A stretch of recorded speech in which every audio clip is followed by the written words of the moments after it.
All right, students. So let's start our lecture. Good morning to everyone. Within last lecture, we have completed the topic that is one topic which we have completed was e-commerce as an umbrella concept, within which we have seen that how we can define e-commerce equivalent to umbrella, right? And before that, we have also seen various transaction models, right?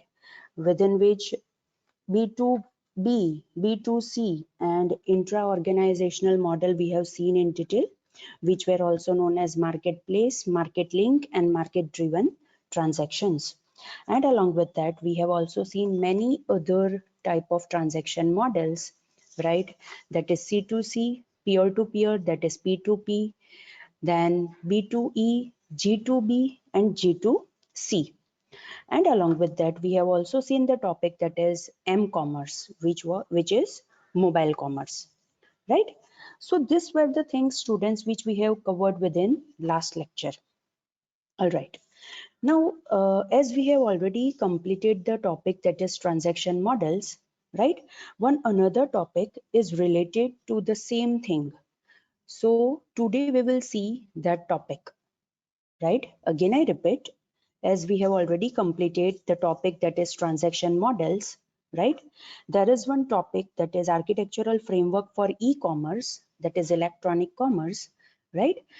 That topic is related to that transaction model. So we will complete that topic today. All right. Now this architectural framework for electronic commerce is also known as electronic commerce, a conceptual framework. आपको यहाँ पे confuse नहीं होना है. हमने जो पहले ई commerce framework देखा था, that was a simple e commerce framework और generic framework for e commerce, right? उसका टॉपिक वो था. लेकिन ये जो फ्रेमवर्क अभी हम पढ़ेंगे उसका नेम है that is architectural framework for e commerce, और it can be also said as e commerce as a conceptual framework, right? तो दोनों डिफरेंट है, दोनों डिफरेंट टर्मिनोलॉजीज के बिहाफ पे सारी चीजें उसके अंदर डिजाइन की गई है. अगर आप वो वाला फ्रेमवर्क देखोगे तो उसके अंदर 4 ब्लॉक्स थे कि जो इंफ्रास्ट्रक्चर्स डिफाइन करते थे, और वो जो 4 ब्लॉक्स थे they were standing on 2 pillars, right? कि जो इश्यूज रिलेटेड था एंड टेक्निकल स्टैंडर्ड्स रिलेटेड था. But this architectural framework is divided into 6 different layers. Again, I repeat, this architectural framework is divided into 6 different layers. इसके अंदर हम ये layers कहेंगे, whereas वहां पे blocks और pillars थे, और दोनों का concept भी different है. यहाँ पे जो हम लेयर्स पढ़ेंगे वो टोटली टेक्निकल रिलेटेड होंगे कि कौन कौन सी चीजें हमें ध्यान में रखनी है if we are planning to develop e commerce applications. और वहां पे जो हमने देखा था that is the topic which we have done in second और थर्ड लेक्चर, राइट? तो उसके अंदर जो फ्रेमवर्क था उसके अंदर पूरे फ्रेमवर्क के अंदर सिर्फ हमने डिफरेंट काइंड्स ऑफ इंफ्रास्ट्रक्चर्स के रिलेटेड डिस्कशन किया था, right? And issues and technical standards related हमने वहां पे डिस्कशन किया था. सो ये दोनों डिफरेंस आपको ध्यान में रखना है. And along with that according to the question ask within the examination आपको उस हिसाब से आंसर देना है, right? So this is architectural framework for e-commerce, or it is also known as e-commerce as a conceptual framework, right? This framework is divided into 6 different layers, that is application services, brokerage and data management. Third layer is interface layer. Fourth is secure messaging. Fifth is middleware services, and sixth is network infrastructure, right? So this architectural framework is divided into 6 different layers. इसमें से ये जो first layer है that is application services layer, within which हमने जो last lecture में discuss किया था that is 3 different transaction models, that is customer to business, business to business and intra organizational, कि जो हमने डायग्राम का यूज करके पढ़ा था. वही चीज हमें यहाँ पे कंसिडर करनी है, राइट। अगेन आई रिपीट, ये जो फर्स्ट लेयर है which is application services layer, इसके अंदर कल जो हमने पढ़ा था that is 3 different transaction models, that is customer to business, business to business and intra organizational. वही 3 मॉडल्स यहाँ पे भी हमें डिस्कस करने हैं, राइट। सो ये चीज आपको यहाँ पे ध्यान में रखनी है। That's why I already told you कि उसके रिलेटेड ही ये टॉपिक है। सो आज हम ये कंप्लीट करेंगे। ऑलराइट, नाउ जैसे आपको पता है व्हाट इज फ्रेमवर्क, राइट। आपने अगर हम प्रैक्टिकल सब्जेक्ट की बात करें तो आपने वहाँ पे डॉटनेट फ्रेमवर्क भी पढ़ा है, हमने e commerce framework theoretical concepts भी उसके रिलेटेड पढ़ा है। इन शॉर्ट हमें पता है कि अगर हम इन जनरल फ्रेमवर्क को डिफाइन करें देन वी कैन से कि फ्रेमवर्क इसीलिए बनाए गए हैं ताकि हम different kinds of tools create कर सके, डिफाइन कर सके, ताकि हम सारी इंफॉर्मेशन को इंटीग्रेट कर सके जो अभी के वर्ल्ड के अंदर एग्जिस्ट करती है। एंड वो फ्रेमवर्क का यूज करके हम इलेक्ट्रॉनिक एप्लीकेशंस को डेवलप कर सकते हैं। सो this is the concept of framework, right. वो पहले जो हमने ई कॉमर्स का फ्रेमवर्क पढ़ा था एंड आज जो हम ये आर्किटेक्चरल फ्रेमवर्क पढ़ रहे हैं, दोनों का बेस सेम है कि वो हमें क्या करने में हेल्प करता है, ई कॉमर्स एप्लीकेशन डेवलप करने में हेल्प करेगा। एंड वी नो कि अगर हमें ई कॉमर्स एप्लीकेशन डेवलप करनी है तो वहां पे हमें इंफॉर्मेशन रिलेटेड सारी चीजें कंसिडर करनी पड़ेगी। एंड ऑब्वियसली हमें डिफरेंट काइंड्स ऑफ सोर्सेज के ऊपर से वो इंफॉर्मेशन कलेक्ट करके उसको अच्छी तरह से इंटीग्रेट करनी पड़ेगी। तो उसके रिलेटेड भी ये टूल्स हमें डेवलप करने में, क्रिएट करने में हेल्प करेगा, right. So this is the thing which we have to consider with in framework, कि फ्रेमवर्क क्या है, राइट। नाउ हमें पता है कि ओके हम कोई भी चीज़ नई डेवलप करते हैं तो उसके अंदर हमें बहुत सारी चीज़ें कंसिडर करनी होती है, बहुत सारे इंपॉर्टेंट पॉइंट्स हमें कंसिडर करने होते हैं। So with in this architectural framework also, right, इसका भी एम है कि ये आर्किटेक्चरल फ्रेमवर्क क्यों इस हिसाब से डिफाइन किया गया है, राइट। ये आर्किटेक्चरल फ्रेमवर्क सिर्फ नई डेटाबेस मैनेजमेंट सिस्टम या फिर सिर्फ डेटा रिपोजिटरी सिस्टम या फिर ऐसी कोई पहले से जो ऑलरेडी चीजें जो एग्जिस्ट है वही सेम चीज बनाने के लिए नहीं डिफाइन किया गया, राइट।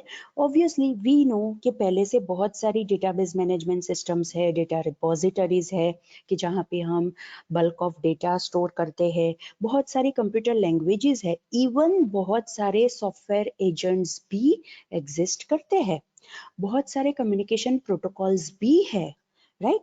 सो स्टूडेंट्स, ये जो आर्किटेक्चरल फ्रेमवर्क है ये सारी चीजें जो ऑलरेडी एग्जिस्ट करती है उसे फिर से नए, उसके रिलेटेड नई चीजें बनाने के लिए नहीं बनाया गया ये architectural framework.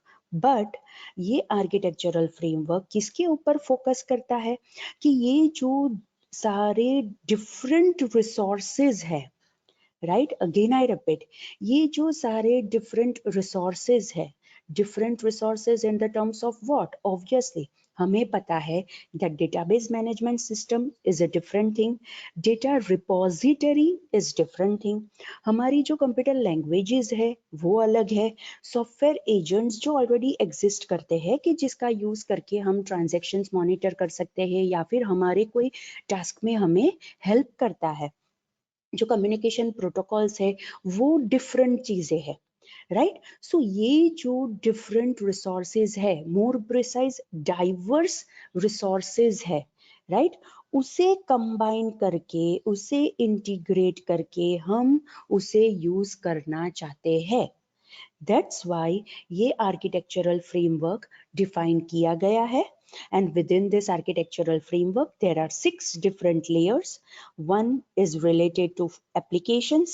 Second is related to brokerage services. Third is related to interface and support layer. Fourth is related to obviously secure messaging के जिसके अंदर हमें सिक्योरिटी एंड ईडीआई के रिलेटेड जो भी हमें सिक्योरिटी चाहिए वो डिफाइन करनी है।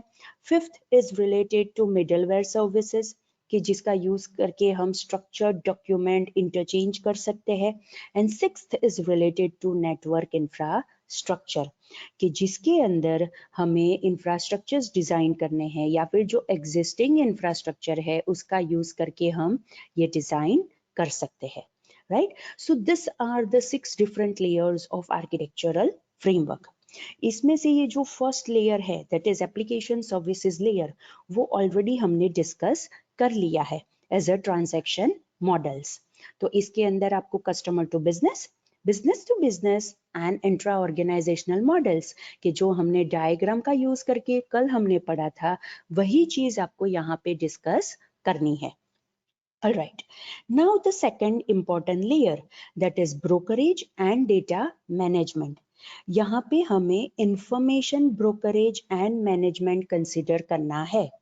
Again I repeat, यहाँ पे हमें information brokerage and data management के related हमें यहाँ पे discussion करना है। Now we have already discussed कि अगर हम e-commerce application की बात करते हैं स्टूडेंट्स तो उसके अंदर information processing is the key element. Again I repeat, अगर हम information processing की बात करें तो इसके अंदर जो information processing है that is the key element. In short हमें इंफॉर्मेशन को मैनेज करने के लिए राइट उसे सिक्योरली स्टोर करने के लिए बहुत सारी चीजों का ध्यान में रखना पड़ेगा। बिकॉज हम कोई भी ई कॉमर्स एप्लीकेशन की बात करें स्टूडेंट्स उसके अंदर बहुत ही लार्ज अमाउंट ऑफ इंफॉर्मेशन होती है कि जिन जो नेटवर्क थ्रू ट्रैवल करती है, right. So this is the thing students कि बहुत सारी इंपॉर्टेंट इंफॉर्मेशन होती है। कोई इंफॉर्मेशन ऐसी भी होती है कि उसके रिलेटेड हम सिक्योरिटी नहीं भी प्रोवाइड करेंगे तो चलेगा। कोई इंफॉर्मेशन ऐसी भी होती है कि अगर उसके लिए हमने सिक्योरिटी प्रोवाइड नहीं की तो नहीं चलेगा, राइट। सो बहुत सारी different kinds of information network में ट्रैवल करती है related to our e commerce application. तो उसे हम कैसे मैनेज करेंगे, राइट उसके अंदर हम सिक्योरिटी किस हिसाब से प्रोवाइड करेंगे। So these are the many different things which we need to consider with in this second layer. इसीलिए तो यहाँ पे अगर आप देखोगे कि इसके related that is second layer related यहाँ पे बहुत सारी चीजें डिफाइन की है कि हमें ऑर्डर प्रोसेसिंग करना पड़ेगा, राइट। पेमेंट स्कीम्स यहाँ पे हमें डिफाइन करनी पड़ेगी, क्लियरिंग हाउस हमें सेट करना पड़ेगा, वर्चुअल मॉल हमें बनाना पड़ेगा, right. Means there are many different things which we need to consider in brokerage and data management. After all हमें ये ध्यान में रखना है कि हमें यहाँ पे जो भी इंफॉर्मेशन है उसको इंटीग्रेट करना है, right. So this layer provides service integration through information brokerage, the development of which necessitates by increasing the information resource fragmentation, right. हमने पढ़ा कि ओके बहुत सारे डिफरेंट सोर्सेज है कि जिसके ऊपर से हम डेटा कलेक्ट कर सकते हैं। नो डाउट ऑब्वियसली हम बहुत सारे डिफरेंट सोर्सेज है उसके ऊपर से हम डेटा कलेक्ट कर सकते हैं, इंफॉर्मेशन कलेक्ट कर सकते हैं, बट हमें ऐसी कोई सर्विस चाहिए कि जिसका यूज करके हम ये सारी चीजें अच्छी तरह से मैनेज कर सके, and that is information brokers and information brokerage. Again I repeat that is information broker and information brokerage, right. अगर हम इंफॉर्मेशन ब्रोकरेज की बात करें तो वो क्या रिप्रेजेंट करता है students? It represent N intermediary who provides service integration between the customers and information providers. जैसे आपको ब्रोकर वर्ड या पता तो होगा, राइट। फॉर एग्जाम्पल अगर आप रियल एस्टेट ब्रोकर की बात करो then what is the functionality of real estate broker? More precise ये रियल एस्टेट ब्रोकर क्या करते हैं? रियल एस्टेट ब्रोकर का काम ये है कि जिसको कोई भी प्रॉपर्टी चाहिए और एक और पर्सन होगा कि जिसको सेल करनी है, वो दोनों को एक साथ लाने का काम कौन करता है? ये रियल एस्टेट ब्रोकर करते हैं, बिकॉज ऑब्वियसली अगर मुझे कोई भी घर परचेस करना है, कोई भी प्रॉपर्टी परचेस करनी है, तो मुझे नहीं पता होगा एज अ पर्सन के ओके कहाँ कहाँ पे ये प्रॉपर्टीज अवेलेबल है, बिकॉज वो मेरा एरिया नहीं है, राइट।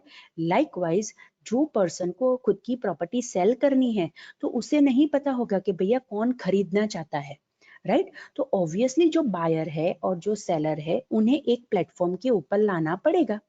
तो वो काम कौन करता है? रियल एस्टेट ब्रोकर करते हैं। लाइकवाइज हमारे ये फ्रेमवर्क के अंदर जो इंफॉर्मेशन ब्रोकरेज है, राइट, वो क्या रिप्रेजेंट करता है? It will also act as a intermediatory. किसके बीच में ये इंटरमीडिएटरी वो रिप्रेजेंट करता है? सर्विस के जो हम प्रोवाइड करते हैं, राइट, कि वो किसके रिलेटेड होगा? ऑब्वियसली कस्टमर रिलेटेड होगा, एंड द इंफॉर्मेशन प्रोवाइडर। वो दोनों के बीच में जो भी सर्विस इंटीग्रेशन करने की जरूरत है, वो काम ये इंफॉर्मेशन ब्रोकरेज करते हैं, right. And along with that वहाँ पे बहुत सारे डिफरेंट कंस्ट्रेंट्स को भी ध्यान में रखना पड़ेगा। फॉर एग्जाम्पल, ये जो इंटरमीडिएटरी सर्विस हम प्रोवाइड कर रहे हैं वो लो प्राइस पे होनी चाहिए, फास्टर सर्विस होनी चाहिए, एंड ऑब्वियसली क्लाइंट को मैक्सिमम प्रॉफिट होना चाहिए।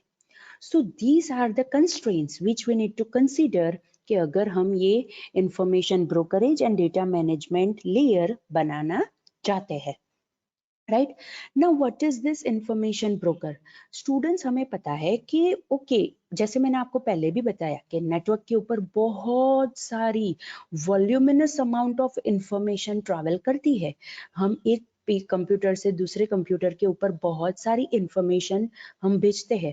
सिंपल एक बात ले लो, अगर आपको कोई चीज सर्च करनी है तो आप गूगल में सर्च करते हो, तो आपको क्या लगता है गूगल का डेटाबेस कितना बड़ा होगा, राइट। उसके ऊपर विद इन अ सेकेंड कितने इंफॉर्मेशन रिलेटेड ट्रांजेक्शन्स होते होंगे, that is request and response होती होगी। इन शॉर्ट, हमें एज एन ऑनलाइन डेटाबेस हमें प्रोवाइड करना पड़ेगा।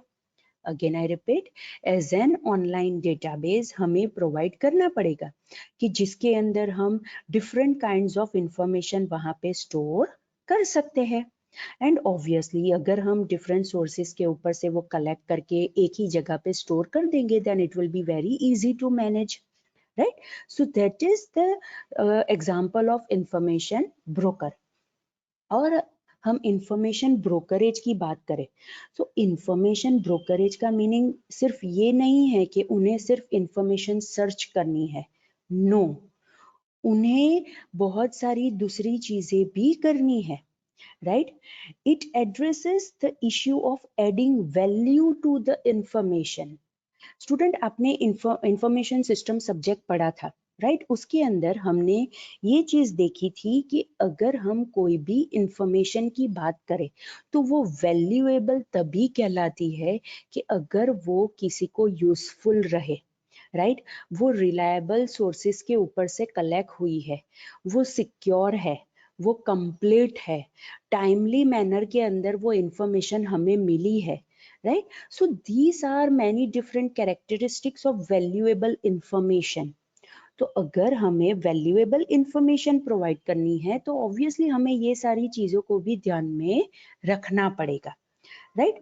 फॉर एग्जाम्पल, ये फॉरेन एक्सचेंज ट्रेडिंग है कि जिसके अंदर ये जो करेंसी कन्वर्जन होता है, राइट। अगर कोई पर्सन अमेरिका में बैठे बैठे हमें यहाँ पे कोई डॉलर सेंड करना चाहते हैं, तो ऑब्वियसली वहाँ पे एक्सचेंज होता है, बिकॉज अमेरिका की करेंसी होती है डॉलर्स एंड हमारी करेंसी होती है इंडियन रुपीज। तो ये एक्सचेंज होता है, राइट। डॉलर में से इंडियन रुपीज में कन्वर्ट करना होता है। ऑब्वियसली ये जो ट्रेडर्स होते हैं वो फ्री में ये काम नहीं करते हैं, वो खुद का भी बीच में ब्रोकरेज रखते हैं, राइट। उसे कमीशन कहते हैं, वो खुद का भी बीच में कमीशन रखते हैं। ऑब्वियसली तो ही ये सारी चीजें वर्क करेगी, कोई भी सेवा करने तो नहीं बैठा है। तो अगर कोई अलग से कोई सर्विस प्रोवाइड करता है तो उसके रिलेटेड भी हमें ब्रोकरेज पे करना पड़ेगा, राइट। अगर हमें जानना है कि लेटेस्ट करेंसी एक्सचेंज रेट्स क्या है, राइट, ताकि मैं जो भी मेरे ट्रांजैक्शंस है उसके अंदर मैं मिनिमम रिस्क और मैक्सिमम प्रॉफिट डिफाइन कर सकूं।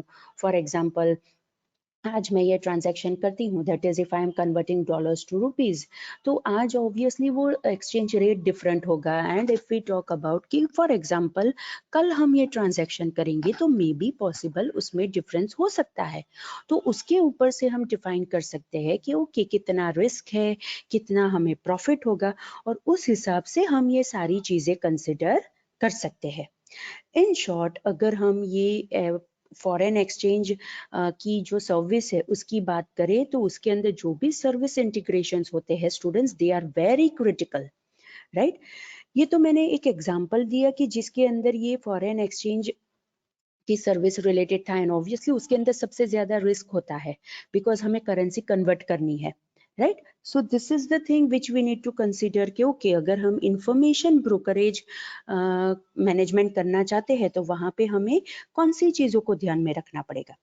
अनदर एग्जाम्पल कि ये जो आप डेटा मैनेजमेंट की बात करते हो, राइट, उसके अंदर ट्रांजैक्शन सर्विसेज प्रोवाइड करने की बात करते हो, तो वहाँ पे भी हम बहुत सारे डिफरेंट टूल्स कंसिडर कर सकते हैं। फॉर एग्जांपल हम सॉफ्टवेयर एजेंट्स बना सकते हैं, राइट। डिस्ट्रीब्यूटेड क्वेरी जनरेटर हम टूल वहाँ पे ऐड कर सकते हैं।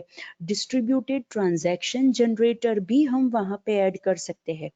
मीन्स वहाँ पे हम बहुत सारी डिफरेंट ऐसी फैसिलिटीज ऐड कर सकते हैं कि जिसका यूज करके ये डेटा बहुत ही इजीएस्ट मैनर में मैनेज हो जाए, विथ इकोनॉमिकल रेट वो मैनेज हो जाए, economical in terms of time and obviously labour both, right. तो ये सारी चीजें हमें सोचनी है स्टूडेंट्स ये लेयर के अंदर कि हम कैसी सर्विसेज प्रोवाइड करेंगे, किस हिसाब से ये डेटा को मैनेज करेंगे, किस हिसाब से इंफॉर्मेशन मैनेज करेंगे, किस हिसाब से इंफॉर्मेशन ब्रोकरेज के रिलेटेड सारे टूल्स हम डिफाइन करेंगे कि हम ई कॉमर्स एप्लीकेशन के अंदर ये सारी चीजें अच्छी तरह से इंटीग्रेट कर सके, राइट।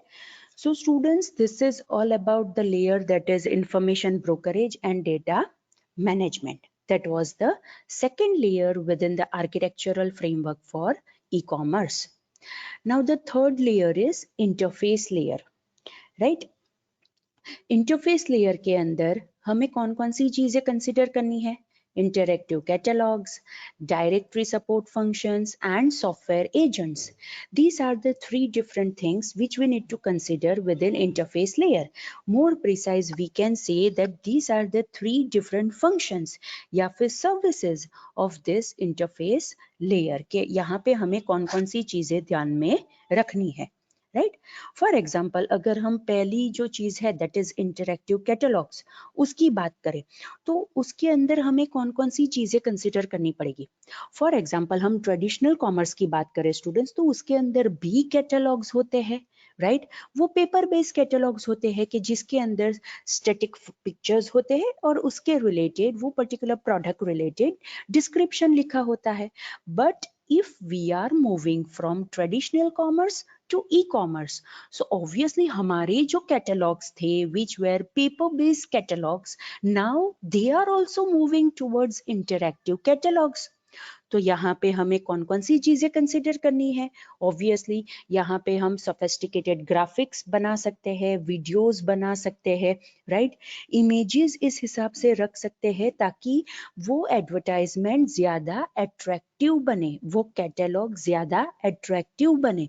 कोई भी बंदा अगर वो कैटलॉग देखता है तो उसे बोरिंग ना लगे ये कैटलॉग, उसे इंटरेस्ट आए ताकि वो आगे हमारा कैटलॉग देखे।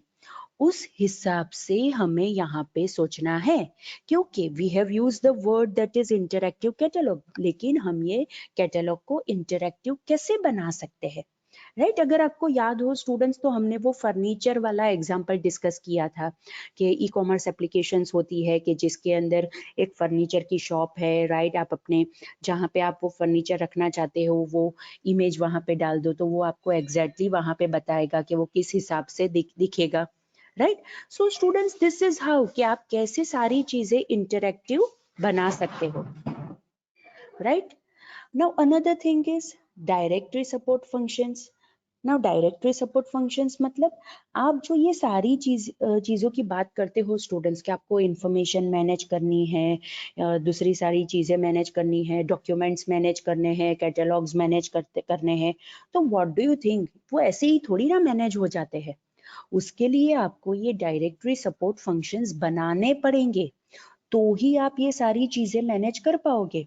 फॉर एग्जाम्पल अगर आप फिजिकल कैटलॉग्स की बात कर लो, पेपर बेस्ड कैटलॉग्स की बात कर लो, तो उसे भी आपको डिफरेंट कैटेगरीज के अंदर बाइफर्गेट करके रखना पड़ेगा, राइट। सो अगर कोई पर्सन आता है, अगर कोई कस्टमर आता है, तो आप उसे जो पर्टिकुलर प्रोडक्ट का कैटलॉग चाहिए, तो आप उसे सिर्फ वही प्रोडक्ट का कैटलॉग दोगे। सो वहां पे भी आप वो सारी चीजें बाइफर्केट करते हो। तो if we are talking about online things, that is interactive catalogs, if we are talking about e content, right, तो वहां पे भी हमें डायरेक्टरीज के टर्म्स में सारी चीजें ऑर्गेनाइज करनी पड़ेगी, राइट। आप डायरेक्टरी सर्विसेज जो डेटाबेस रिलेटेड है, अगर आप उसे कंसीडर करोगे, तो वहां पे भी आप अपने डेटा सर्वर के ऊपर स्टोर करते हो, राइट। और सर्वर के ऊपर जो आप सारी चीजें स्टोर करते हो, तो उसके अंदर भी सारी चीजें ऑर्गेनाइज्ड मैनर में स्टोर होती है, right. So this is the thing you need to consider कि आपको किस हिसाब से ऑर्गेनाइज्ड वे में सारी चीजें स्टोर करनी है। फॉर एग्जाम्पल अगर आप टेलीफोन डायरेक्टरी आप निकालते हो, तो उसके अंदर भी क्रोनोलॉजिकल ऑर्डर में सारे नेम्स होते हैं, राइट, और उसके सामने उसके टेलीफोन नंबर्स होते हैं। सो स्टूडेंट्स, अगर हम पेपर बेस्ड टेलीफोन डायरेक्टरी की बात करें, तो उसके अंदर भी इतने अच्छी तरह से सारी चीजें अरेंज की गई हमें मिलती है। सो अगर हम वही चीज ई कॉमर्स एप्लीकेशन में करना चाहते हैं, तो वहां पे तो हमें इंफॉर्मेशन मैनेजमेंट फंक्शंस करने पड़ेंगे, right. So we need to think कि ओके हम किस हिसाब से ये सारी चीजों को अच्छी तरह से मैनेज कर सकते हैं। ऑब्वियसली अगर हम टेलीफोन डायरेक्टरी की बात करें ना स्टूडेंट्स, तो वहां पे हमें कोई वीडियो नहीं डालना है या फिर कोई इमेज नहीं, नो डाउट। अगर आप कोई बिजनेस रिलेटेड सिर्फ टेलीफोन डायरेक्टरीज बना रहे हो और उसको आपको ज्यादा इंटरेक्टिव या फिर अट्रैक्टिव बनाना है, तो वो पर्टिकुलर बिजनेस रिलेटेड आप एक पिक्चर डाल दो, well and good, okay, right. लेकिन अब वहां पे फिर ज्यादा उसको इंटरेक्टिव बनाने जाओगे या फिर वहां पे आप बहुत सारा मल्टीमीडिया यूज करोगे, तो वो जो टेलीफोन डायरेक्टरी का जो ऑब्जेक्टिव है ना, वो नहीं रहेगा। तो उस हिसाब से भी आपको सोचना है कि आप किसके रिलेटेड ये डायरेक्टरी सर्विस प्रोवाइड कर रहे हो।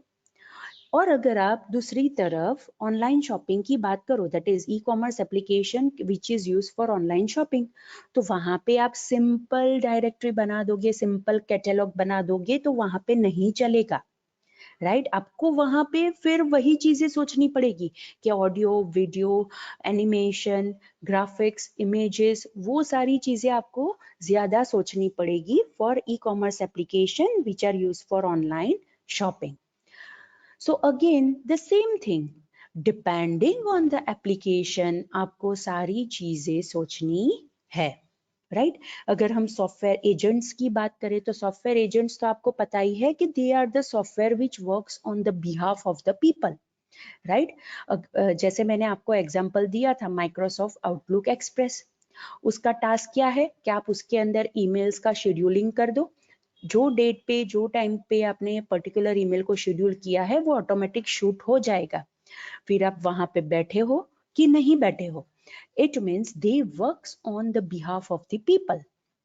मीन्स ऐसे सॉफ्टवेयर्स भी आपको ये इंटरफेस लेयर के अंदर सोचने हैं कि किस हिसाब से आप ये सारी चीजें बना सकते हो, और उसके रिलेटेड आप कैसे इंटरफेस बनाओगे, कौन से टूल्स यूज करोगे, ताकि ये सारी चीजें अच्छी तरह से आप डिजाइन कर सको, अच्छी तरह से बना सको, right. So students, this is the third layer, that is interface layer of architectural framework for e-commerce, right? All right. Now the fourth layer is secured messaging. Already we have discussed related to messaging system. बहुत बार हमने discuss किया है, right? But we need to consider over here, that is SHTTP, that is secure hypertext transfer protocol, encrypted emails के जहाँ पे हमने encryption provide किया है, EDI, electronic document interchange, and obviously remote programming, right? That is remote procedure call. ये सारी चीजों को हमें यहाँ पे यूज करना है. ये सारी चीजों के रिलेटेड हमें ये fourth layer which is secured messaging, उसके अंदर हमें सोचना है, राइट? जैसे मैंने आपको पहले भी बताया कि अगर हम ई कॉमर्स एप्लीकेशन की बात करते हैं स्टूडेंट्स, तो वहां पे हमें सारी चीजें ई कंटेंट के रिलेटेड सोचना है. अगर आपको कोई पर्टिकुलर कंपनी के साथ या फिर कोई पर्टिकुलर सप्लायर के साथ कोई डील भी साइन करनी है, मर्जर भी साइन करना है, तो उसके रिलेटेड डॉक्यूमेंट्स भी आप इलेक्ट्रॉनिक डॉक्यूमेंट्स के फॉर्म में आप सेंड कर सकते हो विथ डिजिटल सिग्नेचर, राइट? तो वहां पे भी हम ये इलेक्ट्रॉनिक डॉक्यूमेंट इंटरचेंज यूज कर सकते हैं, राइट? जैसे हमने e commerce as an umbrella concept के अंदर देखा था कि अगर हमें इलेक्ट्रॉनिक डेटा, इलेक्ट्रॉनिक कंटेंट को सेंड करना है, रिसीव करना है, तो वहां पे हम ये इलेक्ट्रॉनिक डॉक्यूमेंट इंटरचेंज का यूज कर सकते हैं. बट ऑब्वियसली वहां पे हमें सिक्योरिटी का भी ध्यान में रखना पड़ेगा, राइट? जो भी चीजें हम सेंड करते हैं, जो भी डेटा सेंड करते हैं, उसकी कॉन्फिडेंशियलिटी के हिसाब से हमें ये सारी चीजें सोचनी पड़ेगी, राइट? अगर हम EFT, इलेक्ट्रॉनिक फंड ट्रांसफर की बात करते हैं, तो वहां पे हमें ज्यादा सिक्योरिटी प्रोवाइड करनी पड़ेगी, राइट? दूसरी तरफ अगर हम सिंपल डेटा जो हमारे प्रोडक्ट के रिलेटेड है, वहां पे अगर हम सिंपल HTTP प्रोटोकॉल यूज करेंगे तो चलेगा, right? Right? So students, depending on our information, हमें ये सारी चीजें प्लान करनी पड़ेगी. बहुत बार ऐसा होता है स्टूडेंट्स कि नॉन फॉर्मेटेड डेटा होते हैं, अनस्ट्रक्चर्ड डेटा होते हैं, और बहुत बार ऐसा भी होता है कि फॉर्मेटेड डेटा होते हैं, दैट इज स्ट्रक्चर्ड डेटा होते हैं. फॉर एग्जांपल अगर हम अनफॉर्मेटेड डेटा की बात करें तो लेटर्स होते हैं, for there are many different things, right? कि जो स्ट्रक्चर्ड डेटा होते हैं, स्ट्रक्चर्ड डेटा के अंदर आप ऐसा भी कंसीडर कर सकते हो, दैट इज परचेज ऑर्डर होता है, शिपिंग नोटिस होती है, इनवॉइसेस होते हैं, राइट? अनस्ट्रक्चर्ड मैसेजिंग के अंदर आप अपने ईमेल भी कंसीडर कर सकते हो, राइट?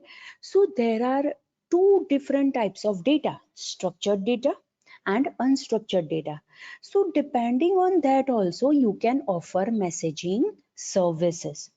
एंड ऑब्वियसली आप इस हिसाब से भी बाइफरकेट कर सकते हो कि कितना कॉन्फिडेंशियल वो पर्टिकुलर डेटा है, कितनी कॉन्फिडेंशियल वो पर्टिकुलर इंफॉर्मेशन है, तो उसके हिसाब से भी आप उसे बाइफरकेट कर सकते हो. जैसे मैंने एग्जांपल दिया कि ओके इलेक्ट्रॉनिक फंड ट्रांसफर है या फिर आप मर्जर की डील साइन कर रहे हो, then obviously this type of information needs privacy, this type of information are confidential information. तो वहां पे हमें उस हिसाब से सोच के प्रोटोकॉल्स को यूज करना पड़ेगा. दूसरी इन सिक्योरिटी रिलेटेड सर्विसेज हमें वहां पे ऐड करनी पड़ेगी, राइट? ताकि जो हमारी इंफॉर्मेशन है वो कोई और रीड ना कर सके. So when we are talking about secured messaging, so students वहां पे बहुत सारी complexities भी होती है, because we need to think about security, right? हमें पता है ये जो इलेक्ट्रॉनिक वर्ल्ड है, राइट, साइबर वर्ल्ड है, कि जो पूरा कंप्यूटर से बना हुआ है, राइट? अगर हम उसे एक तरफ देखें ना स्टूडेंट्स, तो वहां पे हम ऐसा कह सकते हैं ओके बहुत ही सिक्योर्ड है, लेकिन अगर हम दूसरी तरफ से देखें then it is totally open, right? कोई भी बंदा आके कोई भी डेटाबेस में से कोई भी चीज ले सकता है. सो हमें ये सारी चीजें इस हिसाब से सोचनी है कि कैसे हम मैसेजिंग सिस्टम के अंदर भी हम सिक्योरिटी प्रोवाइड करें. So the important concern related to this layer, that is secured messaging layer, is security, privacy, confidentiality of the data, right? Again I repeat, आपको डेटा की सिक्योरिटी, प्राइवेसी और confidentiality तीनों चीज मेंटेन करनी है. And for that you can use data encryption, data authentication, right? ये सारी चीजें जो है वो आपको यूज करनी पड़ेगी. then you can say that you are providing secure messaging system, right? And that is also one important layer within architectural framework for e-commerce, right? So students, this was all about the fourth layer, that is secured messaging. Now the fifth layer is middleware services, right? Again I repeat, fifth layer is middleware services, okay, जिसके अंदर आपको structured documents related ध्यान में रखना है, that is obviously आपको पता है कि उसे डिजाइन करने के लिए आप HTML SGML यूज कर सकते हो, डॉक्यूमेंट्स के दूसरे कंपोनेंट्स है वो भी आप यूज कर सकते हो, that is OLE object linking and embedding, open doc है, means there are many different things के जो आप यूज कर सकते हो. But more precise, what is this middleware? ये middleware क्या है? Right? Middleware का meaning ये होता है that middleware is the ultimate mediator. It works as a mediator between diverse software programs. Again I repeat, between diverse software programs, ऐसे software programs जिसका दूर दूर तक एक दूसरे के साथ कोई relation ही नहीं है, वैसे programs के बीच में as a mediatory ये work करता है. That is known as middleware programs या फिर middleware software या फिर middleware services. Again I repeat students, middleware का मीनिंग क्या होता है कि जो भी डाइवर्स सॉफ्टवेयर प्रोग्राम्स है, ऐसे सॉफ्टवेयर प्रोग्राम्स की जो एक दूसरे के साथ थोड़े बहुत भी रिलेटेड नहीं है, राइट? वैसे प्रोग्राम्स के बीच में एज अ मीडिएटरी उसे वर्क करना है ताकि वो जो दोनों प्रोग्राम्स है वो कम्युनिकेट कर सके, right?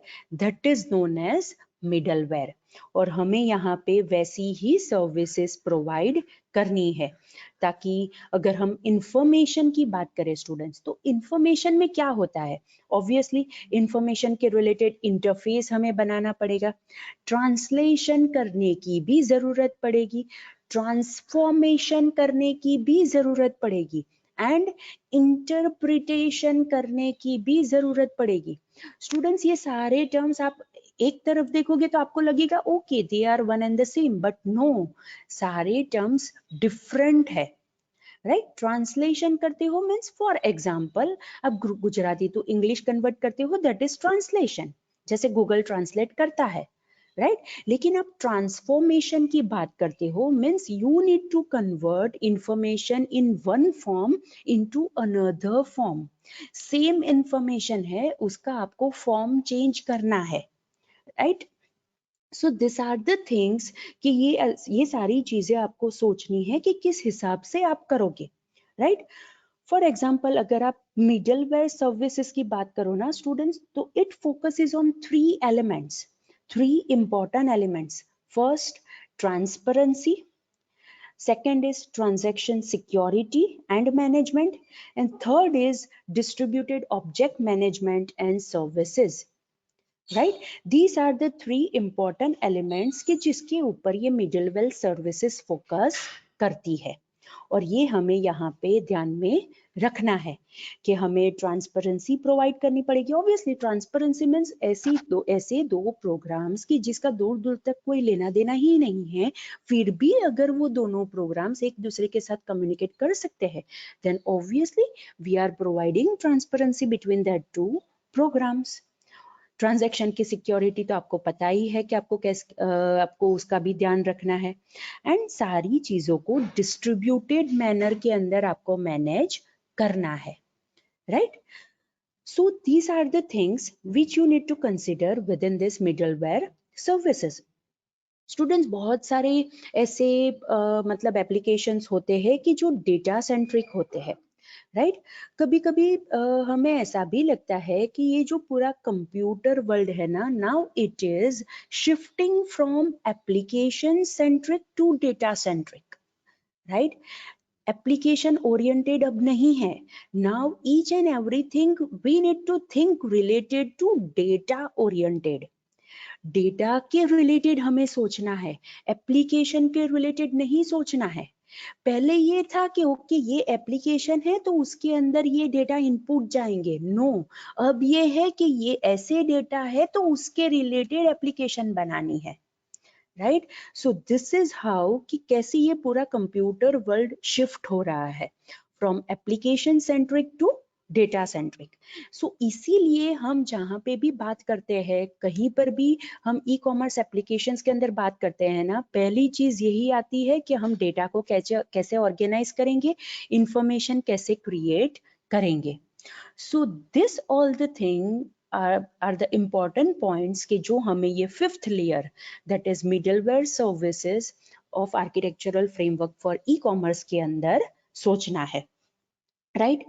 Now as I have already told कि हमें ये जो middleware services है उसके अंदर 3 different elements है, right? That is transparency, transaction security and management and distributed object management and services. जैसे मैंने आपको बताया कि ट्रांसपेरेंसी मतलब जो भी मल्टीपल सिस्टम्स है उसके बीच में इंटरेक्शन बहुत ही अच्छी तरह से पॉसिबल होना चाहिए, ऐसा लगना चाहिए स्टूडेंट्स कि ये सारी डिफरेंट सिस्टम्स नहीं है, ये एक ही सिस्टम है, उस हिसाब से हमें ट्रांसपेरेंसी वहां पे बनानी पड़ेगी। अगर हम ट्रांजैक्शन सिक्योरिटी और मैनेजमेंट करना चाहते हैं तो ऑब्वियसली वहां पे हमें डिफरेंट सिक्योरिटी लेवल्स डिफाइन करने पड़ेंगे कि जिसके अंदर हम ऑथेंटिकेशन रखेंगे, ऑथोराइजेशन रखेंगे, ट्रांजैक्शन की इंटीग्रिटी के रिलेटेड भी हम ध्यान में रखेंगे। इनकंसिस्टेंट डेटा होंगे उसे हम हमारे एप्लीकेशन के अंदर कंसीडर नहीं करेंगे। सो अगर हम ट्रांजैक्शन प्रोसेसिंग की बात करें ना स्टूडेंट्स, तो वहां पे हमें वो एसिड प्रॉपर्टी होती है। अगर आप डेटाबेस मैनेजमेंट सिस्टम के अंदर पढ़े हो तो वहां पे एसिड प्रॉपर्टी होती है, that is atomicity, consistency, isolation and durability, that is the full form of ACID, right, related to database management system, more precise transaction security and processing, right? So ये सारी प्रॉपर्टीज को हमें यहाँ पे ध्यान में रखना है। फिर मैंने थर्ड ये बताया कि आपको distributed object management and services provide करनी है, मतलब आपको जो ऑब्जेक्ट्स है वो डिस्ट्रीब्यूट करने हैं, राइट। नाउ हमें यहाँ पे ऑब्जेक्ट मीन्स डॉक्यूमेंट्स कंसिडर करने हैं, राइट। जो भी डॉक्यूमेंट्स हम एक कंप्यूटर से दूसरे कंप्यूटर के अंदर हम सेंड करेंगे, उसके रिलेटेड क्या सर्विस यूज करेंगे, उसको हम किस हिसाब से अच्छी तरह से मैनेज करेंगे। So we need to think, हम ऐसा कह सकते हैं students that we need to think document oriented computing, right. जैसे आप यहाँ पे देख सकते हो कंपाउंड डॉक्यूमेंट्स, राइट, वहां पे ये ओपन डॉक, मतलब बहुत सारी ऐसी चीजें हैं कि जिसका आप यूज कर सकते हो। इट मीन्स आपको डॉक्यूमेंट ओरिएंटेड कंप्यूटिंग के रिलेटेड भी सोचना पड़ेगा। सो उसके रिलेटेड तो आपको कंपाउंड डॉक्यूमेंट आर्किटेक्चर के रिलेटेड भी आप सोच सकते हो कि ऑब्वियसली बहुत सारे एक्टिव डॉक्यूमेंट्स होते हैं, right. Okay, good example, for example अगर आप गूगल डॉक की बात करो, राइट, तो गूगल डॉक के अंदर क्या है, स्प्रेडशीट्स होती है, वर्ड प्रोसेसिंग, मतलब वर्ड डॉक जैसा भी आप बना सकते हो, प्रेजेंटेशन पैकेज भी होता है, मतलब एक ही जगह पे ये सारी चीजों का इंटीग्रेशन है, राइट। दिस इज हाउ कि आप कैसे सोच सकते हो स्टूडेंट्स कि किस हिसाब से आप अपनी ई कॉमर्स एप्लीकेशन के अंदर ये सारी चीजें इंटीग्रेट करोगे, right. And obviously you need to use standard protocols which are ready to use, already सारे प्रोटोकॉल्स पहले से डेवलप्ड है, वही प्रोटोकॉल्स को यूज करके आपको सिर्फ सोचना है कि ओके मैं कौन सा प्रोटोकॉल यूज करूंगी so that I will able to develop this middleware services, right? So students, this is all about the topic that is more precise. This is all about the layer that is middleware services. And the last and the final layer within this architectural framework for e-commerce is network infrastructure, right. Network infrastructure वाला layer that is वो तो हमने पहले वाले जो topic हमने discuss किया था ना students, that is e commerce framework, उसके अंदर भी था, लेकिन उसका नेम ये था that is highway information highway infrastructure, right. Same thing we need to consider over here, that is network infrastructure, कि हमें ये पूरा जो हमने अभी तक पढ़ा, that is e commerce application के अंदर एप्लीकेशन सर्विसेज होनी चाहिए, डेटा मैनेजमेंट होना चाहिए, इंटरफेस लेयर होना चाहिए, सिक्योर्ड मैसेजिंग होना चाहिए, मिडलवेयर सर्विसेज को भी हमें प्रोवाइड करना पड़ेगा। लेकिन ये सारी चीजें आप कैसे कर पाओगे? ऑब्वियसली वहां पे आपको नेटवर्क चाहिए। That's why sixth layer in this architectural framework for e-commerce is network infrastructure, के जिसके रिलेटेड आपको ध्यान में रखना है, राइट? और ये तो हमने ऑलरेडी डिस्कस किया है कि इसके अंदर हम वायर्ड नेटवर्क, वायरलेस नेटवर्क दोनों के रिलेटेड हम सोच सकते हैं। अगर हम वायर्ड नेटवर्क की बात करें तो हमारा टेलीकम्युनिकेशन नेटवर्क भी वायर्ड और वायरलेस दोनों है। अगर हम केबल टीवी नेटवर्क की बात करें तो वहां पे भी वो वायर्ड और वायरलेस दोनों है, राइट? अगर हम रेडियो बेस्ड सर्विसेज की बात करें तो वहां पे भी हम वायरलेस नेटवर्क के बारे में सोच सकते हैं। Means students, there are many existing network infrastructure के जिसके रिलेटेड हम सोच सकते हैं कि जिसका यूज हम ये ई कॉमर्स एप्लीकेशन के अंदर कर सकते हैं, ताकि हमारी e commerce application to all the people around the globe पहुंच सके, right? So students, this is all about the topic, that is architectural framework for e-commerce, which is divided into 6 different layers, that is application services, brokerage and data management, interface layer, secured messaging, middleware services, and network infrastructure, right? So this topic is completed over here, and this topic obviously it is also known as e-commerce as a conceptual framework. So ये दोनों term आपको ध्यान में रखनी है, right? So students, let's do one thing.